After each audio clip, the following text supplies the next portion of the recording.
गणेशोत्सव काळात गर्दीचा फायदा घेऊन विशेष करून गणपती विसर्जनाच्या दिवशी मिरवणुकीतील भाविकांचे महागडे मोबाईल चोरणाऱ्या एका यूपीच्या टोळीला मुंबई पोलिसांनी गजाआड केलाय।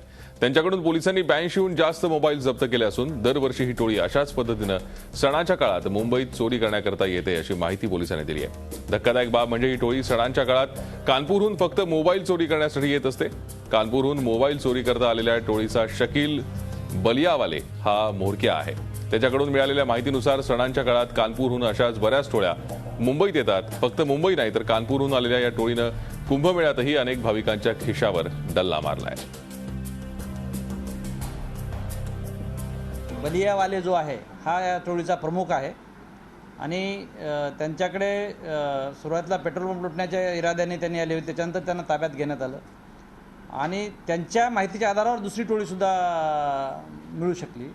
जवळपास 82-83 मोबाईल त्यांच्याकडून एकूण जप्त झालेले आहेत। मागच्या वेळी सुद्धा या बलियनवालेला अटक केली होती, परंतु तो जामीनवर सुटला होता। ते मागच्या वर्षी चार्जशीट सुद्धा आम्ही आता यावेळेस दाखल करतोय। झी 24 तास रहा एक पाऊल पुढे।